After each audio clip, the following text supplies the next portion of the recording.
Selamat pagi kakak kelas 6. Bagaimana kabar kalian hari ini? Tentu semua dalam keadaan sehat ya. Hari ini kita akan belajar di tema 2, subtema 2 pembelajaran yang kedua. Tujuan pembelajaran kita hari ini adalah sebagai berikut.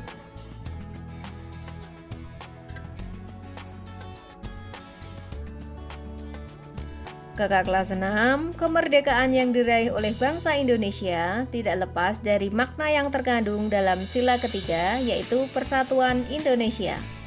Mengapa persatuan dan kesatuan penting? Apa yang akan terjadi jika negara kesatuan Republik Indonesia tidak bersatu? Nah, ayo kita pelajari hari ini. Meskipun Indonesia terdiri atas ribuan pulau yang membentang dari Sabang sampai Merauke, dengan penduduk yang berasal dari latar belakang dan kebudayaan yang berbeda-beda, namun dengan semangat persatuan dan kerjasama, bangsa Indonesia mampu mengusir penjajah dari bumi Indonesia. Bersatu kita teguh, bercerai kita runtuh, adalah semboyan yang sering didengungkan untuk meningkatkan semangat persatuan pada masa penjajahan. Nah, coba amati gambar dan bacalah teks berikut ini. Kami berbeda, namun kami bekerja sama. Matahari belum tinggi ketika Edo, Dayu, dan teman-temannya bermain di halaman sekolah. Ada yang bermain lompat karet, ada yang bermain petak jongkok, ada yang bermain congklak di selasar kelas, dan sebagian lagi ikut dalam permainan rangku alu.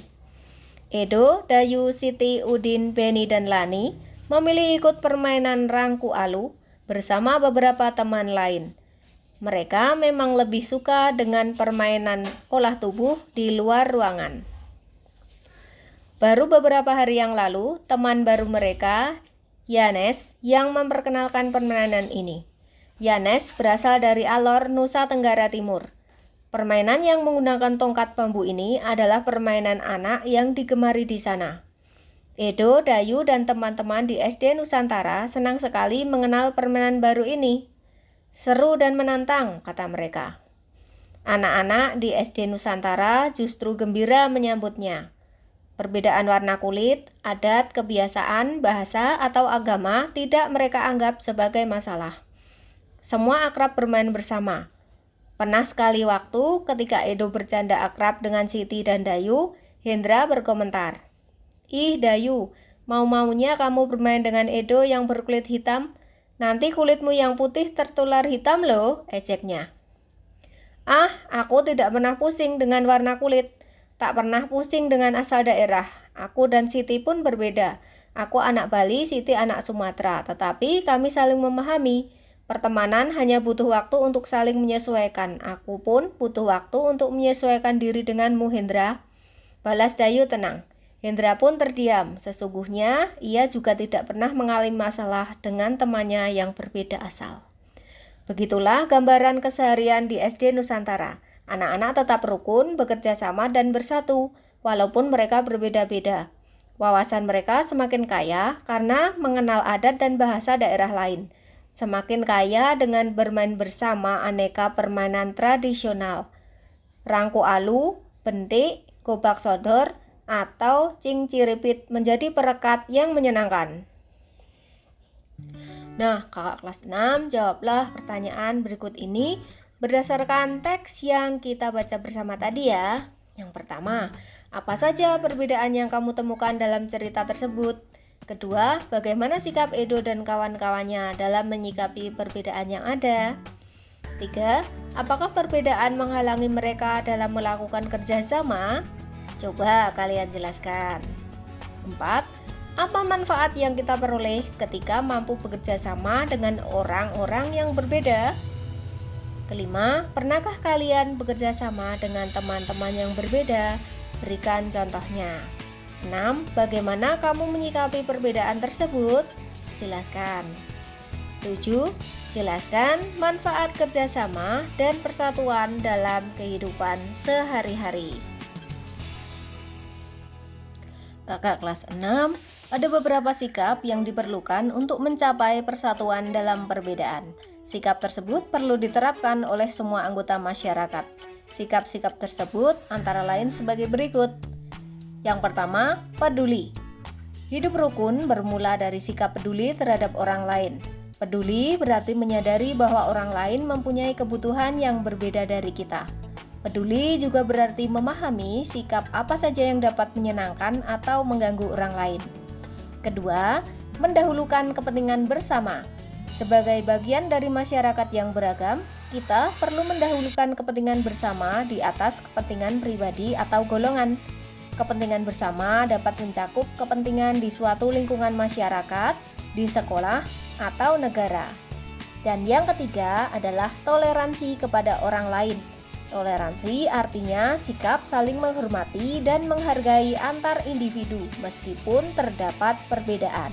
Toleransi ini merupakan sikap yang harus terus diterapkan dalam kehidupan sehari-hari. Nah, manfaat hidup rukun antara lain sebagai berikut. 1. Menciptakan kedamaian. 2. Hidup menjadi aman, nyaman, dan tentram. 3. Menghindari perselisihan. 4. Dapat saling membantu ketika mengalami kesusahan, serta mempererat persatuan dan kesatuan bangsa. Berikutnya kita akan belajar muatan SPDP, yaitu pola lantai dalam gerak tari. Pola lantai dalam gerak tari. Yang pertama, kita akan mempelajari mengenai gerak tari. Gerak tari sendiri merupakan salah satu unsur pada tari. Berbagai macam gerak tari meliputi 1. Gerak tari klasik, 2. Gerak tari kerakyatan, 3. Gerak tari kreasi baru. Gerak tari klasik merupakan gerak tari yang menirukan kegiatan manusia. Gerak tari klasik dapat juga menirukan gerakan hewan tertentu. Contoh tari yang masuk dalam kategori gerak tari klasik yaitu tari Klono Topeng dari Yogyakarta.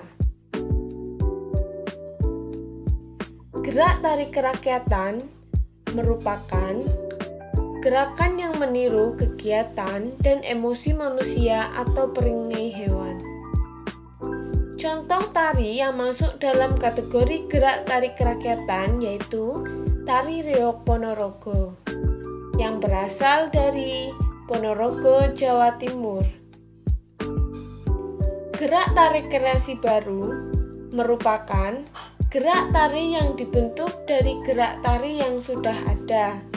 Misalnya, gerak tari klasik dan kerakyatan yang dikembangkan atau dipadukan menjadi rangkaian gerak baru yang sesuai dengan zaman sekarang.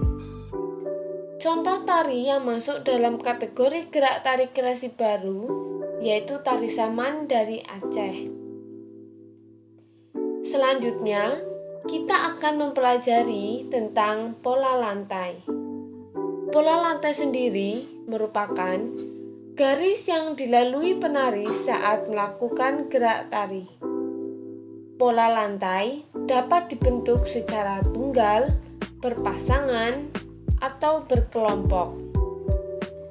Di dalam pola lantai terdapat dua pola garis dasar, yaitu garis lurus dan garis lengkung. Perhatikan gambar berikut ini. Bentuk pada pola garis lurus dapat kita lihat nomor 1 yaitu pola lantai horizontal, nomor 2 pola lantai zigzag, nomor 3 pola lantai segi 4, nomor 4 pola lantai segi 5, nomor 5 pola lantai segitiga, dan nomor 6 pola lantai vertikal. Bentuk pada pola garis lengkung dapat kita lihat nomor 1 yaitu pola lantai garis lengkung belakang, nomor 2 pola lantai lingkaran, nomor 3 pola lantai garis lengkung depan, dan nomor 4 pola lantai angka 8. Berikut ini Ibu tampilkan contoh pola lantai garis lurus maupun garis lengkung. Pola lantai horizontal sebagai contoh terdapat pada tari saman di mana penari membentuk formasi menyerupai garis lurus horizontal, yaitu dari ujung kanan ke ujung kiri. Kemudian ada pola diagonal. Pola lantai diagonal terdapat pada tari gambyong di mana penari membentuk garis lurus dari pojok depan ke pojok belakang atau disebut dengan garis miring. Pola lantai vertikal terdapat pada tari lawung di mana penari membentuk formasi garis lurus vertikal atau garis dari depan ke belakang. Pola lantai zigzag sebagai contoh terdapat pada tari pasarting di mana penari membentuk formasi selang-seling depan belakang. Pola lantai segi 4 sebagai contoh terdapat pada tari serimpi di mana penari membentuk formasi segi 4. Pola lantai segi 3 sebagai contoh terdapat pada tari pasarting di mana penari membentuk formasi segitiga. Pola lengkung ke depan sebagai contoh terdapat pada tari pasarting di mana penari membentuk formasi setengah lingkaran dengan lengkung ke depan. Pola lantai ke belakang sebagai contoh terdapat pada tari pendek di mana penari membentuk formasi dengan setengah lingkaran lengkung ke belakang. Pola lantai lingkaran terdapat pada tari kecak di mana penari membentuk formasi lingkaran. Selain mempelajari gerak tari dan bentuk pola lantai dalam tari, kita juga akan mempelajari pola lantai tari tunggal, berpasangan, dan berkelompok. Tari tunggal merupakan tari yang dilakukan oleh satu orang penari atau banyak penari secara bersamaan. Sebagai contoh tari tunggal, di sini Ibu menghadirkan contoh tari topeng kelana dan tari jaipong. Tari berpasangan merupakan tari yang dilakukan oleh dua orang penari atau lebih. Tari berpasangan dapat dilakukan oleh banyak penari secara berpasang-pasangan.